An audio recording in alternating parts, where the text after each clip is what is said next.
কোনো কিছু ভেঙে যায় নতুন গড়ে ওঠার প্রত্যয়ে। আমি সহজ সুন্দর একটি জীবন চেয়েছি। না ভাঙলে গড়ে উঠবে কী করে? ভাঙার সময় প্রলয় হয়। সবাইকে শুভেচ্ছা। আমি নিশাল মামুন। আশা করছি সবাই ভালো আছেন। এবার অমর একুশে বইমেলা 2025-এ আপনাদের মাঝে আমি উপস্থিত হয়েছি উপন্যাস কাছের মানুষ নিয়ে। কাছের মানুষ উপন্যাসটি ইংল্যান্ডের পটভূমিতে লেখা। এখানে আমি ইংল্যান্ডে পড়তে যাওয়া বাংলাদেশি একজন ছাত্রের গল্প বলেছি।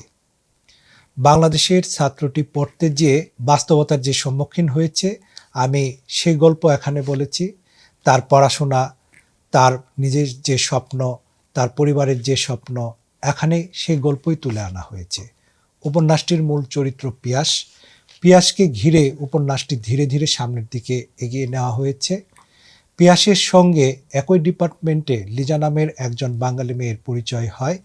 এই পরিচয় বন্ধুত্বের রূপ নেয় এবং তাদের এই বন্ধুত্ব সম্পর্ক একসময় প্রেমের সম্পর্কে গড়ায়। শেষের দিকে দেখা যায় পিয়াস এবং লিজার প্রেম যখন খুব জমে উঠেছে, ঠিক তখনই লিজার চোখ নষ্ট হয়ে যায়।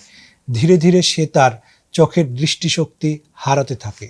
ডাক্তার তাকে বলেন যে একটি উচ্চ সম্ভাবনা আছে যে তুমি পরের বছরের মধ্যে সম্পূর্ণরূপে দৃষ্টিশক্তি হারাবে, তুমি অন্ধ হতে যাচ্ছ।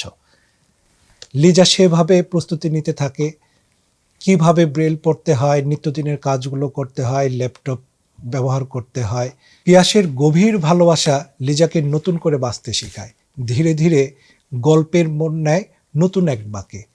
কাছের মানুষ উপন্যাসটি সম্পূর্ণ উপলব্ধি করা একটি উপন্যাস।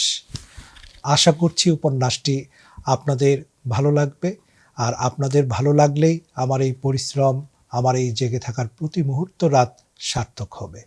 সবাই সুস্থ থাকুন, ভালো থাকুন, এই প্রত্যাশায় সবাইকে শুভকামনা।